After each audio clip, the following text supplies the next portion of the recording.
Hey there, everybody. I did a little work yesterday in the shop. Did some cleaning so I can actually walk. And I got the seat mounted. And yeah, that's a green support. It came off of Joe, the other 1054.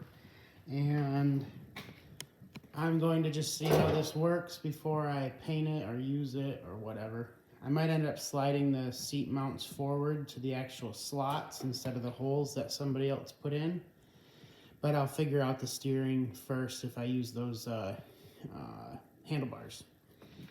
I got some exhaust work done yesterday.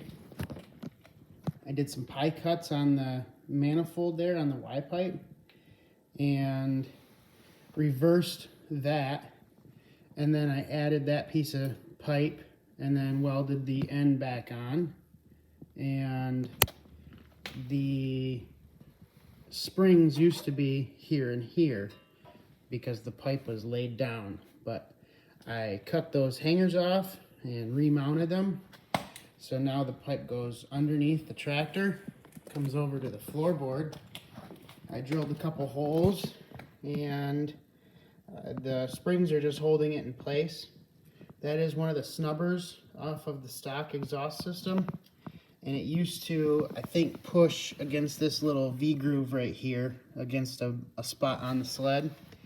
But if I need to, I could put the little snubber here to kind of hold it in place. But it does move around, but it's still pretty stout. These springs, which I might need to replace, are pulling it that way, and then these springs are pulling it this way, and these springs are the tougher of the two, so I think that's going to work pretty all right.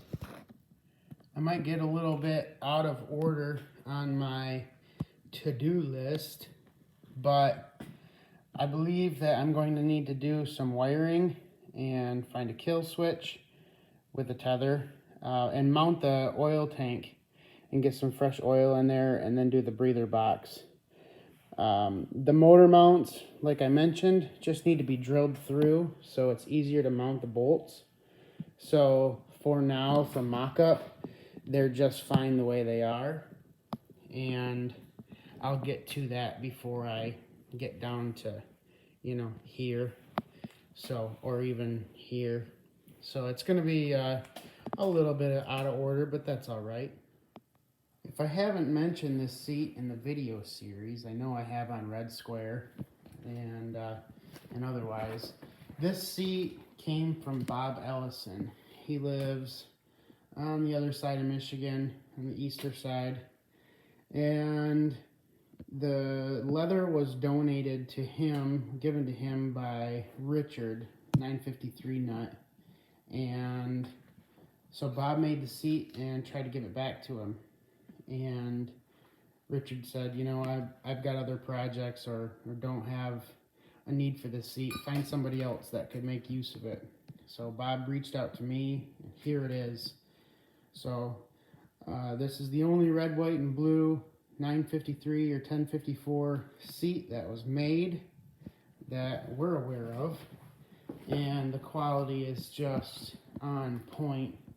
So I'm so thankful to have this seat as part of this project, and I hope to display it proud. Just a reminder about this belt and clutch setup. So the belt is currently pretty loose, but with these bolts all loose, this clutch plate does have travel all the way until the inner parts of these discs touch.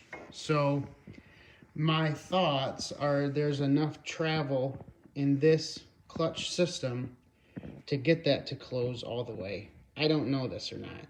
That's going to be a little bit of a we'll find out once it's running deal, but I do believe that it can work the way it is. If not, I might end up shortening some things or extending some things or spacing out some things to get that to close the way I want it, but we'll cross that bridge when we get there.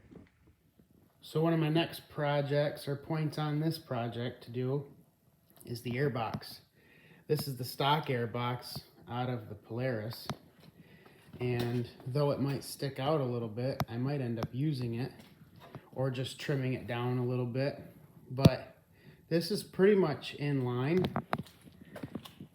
with the carburetors ish. But it's kind of cool that the majority of it should fit behind the grill. So like I say, if I do need to trim this, I don't know. We'll see. I might have to trim this, shorten it up a little bit. But I think I'm going to do everything I can to just utilize that. We'll see. I've also got the lid for it and the snowmobile parts. And so if I can utilize as much of that as possible, it would make things easier. The next will be mounting the oil tank, and I'm hoping maybe right next to it in this area, it will have room just to mount the stock one. That would be pretty useful, having it, you know, the capacity there. But then again, I'm also cutting the 10-gallon fuel tank capacity into about 2 gallons. So then again, I don't really need all of that. I don't remember the last time I had to fill up an oil tank on the other 440. It seems like it just lasts for years. So I'm sure I could get away with even a quart size container instead of a 2 or more quart. So I'm going to wrap this up here, but just a reminder, if you haven't yet, please like, subscribe, comment, and tell me what you think about this project. Tell me what you think about other projects. It's helpful to have insight when maybe I'm a little bit blinded with my vision. So it's always good and helpful to know other people's experience and comments. And I would like to take it all to heart. Some people, you know, just say, well, you're doing it wrong. Well, tell me what I'm doing wrong and explain how I could do it better. So thanks. Have a great day. We'll see you soon.